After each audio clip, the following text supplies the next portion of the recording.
Hello दोस्तों, कैसे हैं आप लोग। चलिए शुरू करते हैं।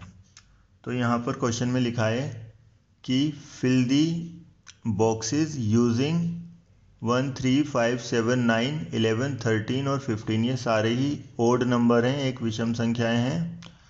और यहाँ बोल रखा है you can also repeat the number. आप नंबर को रिपीट भी कर सकते हो। मतलब यहाँ आपको इसमें से जो नंबर्स दिए हैं इन्हें यहाँ बॉक्स में फिट करना है, फिल करना है। और उनका जो सम आना चाहिए वो 30 आना चाहिए। तो जितने भी हमारे समझदार बच्चे हैं उन्होंने मतलब आइडिया लगा लिया होगा यहाँ पर कि अगर ओड नंबर को हम सम करें, 3 ओड नंबर को अगर सम करते हैं तो वो ओड ही आता है, तो 30 तो कभी आएगा ही नहीं। बट ये ऐसा ही है जैसे कि हमने मतलब सबसे शुरू में जो हमें नंबर्स के बारे में पता चला था, तो नेचुरल नंबर्स मतलब पॉजिटिव नंबर्स के बारे में, फिर नेगेटिव के बारे में पता चला, फिर रेशनल आए और फिर रेशनल के बाद रेशनल, और फिर हमें लगा कि रियल नंबर ही सारे नंबर होते हैं। मतलब रियल नंबर जब तक हम जान पाए थे ना, तो हमें लग रहा था कि जो वास्तविक संख्याएं होती हैं बस यही हैं, इसके अलावा कोई और नंबर नहीं हो सकते हैं।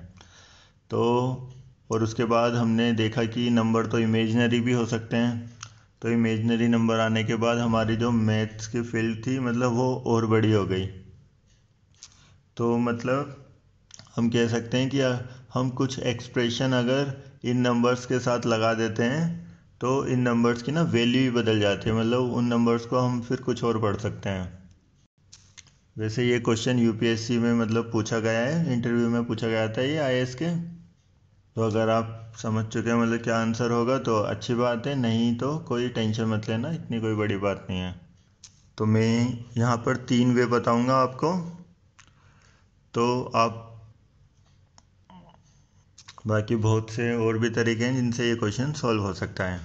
चलिए देखते हैं फर्स्ट तरीका मतलब क्या है। यहाँ देखिए, हम एक चीज़ जानते हैं कि जो 3 फैक्टोरियल होता है ना उसकी वैल्यू 6 होती है। यहाँ जिन बच्चों को अगर नहीं पता है कि फैक्टोरियल क्या होता है तो फैक्टोरियल मैं यहाँ बता देता हूँ। अगर किसी नंबर के आगे आप इस तरह फैक्टोरियल लिखा हुआ देखो तो इसका मतलब यह होता है कि 3 2 1, मतलब उसके पीछे जितने भी नंबर होते हैं 1 तक आपको सभी से इसकी मल्टीप्लाई करनी होती है। जो प्रोडक्ट आता है टोटल उसकी जो होल वैल्यू होती है उसे आप फैक्टोरियल कहते हैं। मतलब यहाँ 3 फैक्टोरियल कहा जाएगा इसे 3 2 1 को, और इसकी वैल्यू क्या हो जाएगी 6, जो कि हम लिख चुके हैं। तो ये एक इवन नंबर बन चुका है। हाँ, तो आपको 6 नहीं लिखना है, यहाँ पर 3 का ही यूज़ करना है जैसा कि उन्होंने दिया था। बट उन्होंने एक्सप्रेशन की बात नहीं की, आप यहाँ पर फैक्टोरियल लगा सकते हो। तो 3 फैक्टोरियल का हम मतलब जानते हैं कि वो क्या होता है 6। अब 6 तो आ चुका है, आपको 30 के लिए 24 और बनाना है। मतलब आप इन दो नंबरों में ऐसे टर्म पुट करेंगे जिससे कि यहाँ 24 आ जाए।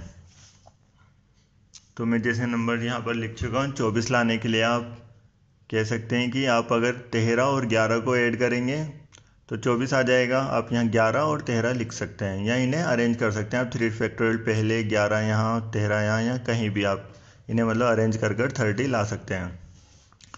और 24 अगर 13 11 से नहीं बनाना चाहते तो आप इनसे भी 24 ही आएगा। 15 और 9 से भी 24 आता है, वो भी यूज़ कर सकते हैं 9 या 15। इससे भी 24 और 6 30 आ जाएगा। ओके, आते हैं अपने सेकंड मेथड की ओर। तो देखते हैं, तो यहाँ हम यूज़ करेंगे 5C3 और जिसकी वैल्यू 10 होती है। तो ये भी एक इवन नंबर है, तो अभी बाकी 2 नंबर इवन हम बना सकते हैं जिससे कि ये, तो हम सबसे पहले यहाँ यूज़ कर सकते हैं 5C3। और बाकी 2 इस तरह के नंबर आपको लेने हैं जिनका सम जो हो वो 20 आए। अगर यहाँ 20 सम आता है और 10 तो ये हो जाएगा, तो टोटल क्या आने वाला है 30। तो आप इस तरह से 11 और 9 का यूज़ कर सकते हैं, या फिर 13 और 7 का भी यूज़ कर सकते हैं, या 15 और 5। तो ये सारे तरीके हैं जिनसे आप यहाँ 30 ला पाएंगे। 5C3 अगर आप ये सी के बारे में नहीं जानते हैं तो इसे भी मतलब इस तरह सॉल्व किया जा सकता है। ये 5 लिखा है, जैसे मैं इसका डायरेक्ट फॉर्मूला नहीं बता रहा आपको, केवल मेथड बता रहा हूँ किस तरह से आप निकाल सकते हैं। जितना ये नीचे नंबर लिखा होता है इसे भी इसी तरह रिवर्स काउंटिंग में आप मल्टीप्लाई करेंगे। 5 4 3, 3 लिखा है तो आप 3 बार तक लिखना होता है नंबर, जब 5 4 3 3 हो चुके हैं कंप्लीट। और नीचे यही नंबर, ये 3 2 1, 3 का फैक्टोरियल मतलब 3 2 1। जब आप इसे सॉल्व करेंगे तो हम जानते हैं कि 10 ही आएगा।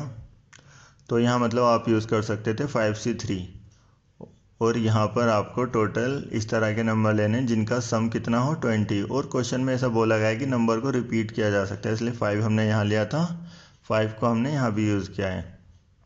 और ये एक पर्टिकुलर नंबर है, हमें ऐसा नहीं सोचना है कि मतलब यहाँ बीच में तो 2 आ रहा है 3 फैक्टोरियल में, तो हमने केवल ये नंबर यूज़ किया, और ये एक पर्टिकुलर नंबर है जिसकी वैल्यू 6 है। अब उसमें क्या क्या आता है उससे फ़र्क नहीं पड़ता, क्योंकि हम किसी भी नंबर में कुछ भी ला सकते हैं इस तरह से। तो कुछ तरीके ये थे जिससे आप नंबर बना पा रहे हैं। और यहाँ थर्ड वे, ये एक और तरीका है इसका, जो कि मुझे लगता है मतलब आप सभी को पता होगा, कि ये जो 3 नंबर हैं आपके,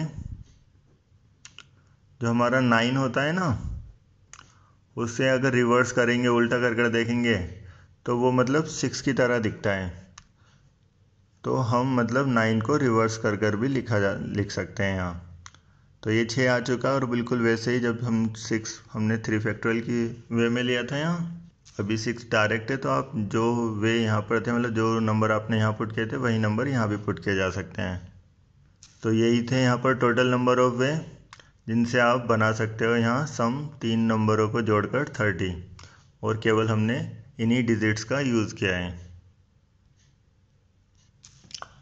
अगर वीडियो पसंद आई हो तो प्लीज़ लाइक करना, और अपने सभी दोस्तों से पूछिए, देखिए कि वो कितने ज़्यादा समझदार अपने आप को समझते हैं। वीडियो शेयर ज़रूर करना उन सभी के साथ जो कहते हैं कि 3 ओड नंबरों से आप कभी भी इवन नंबर नहीं बना सकते। Thank you for watching.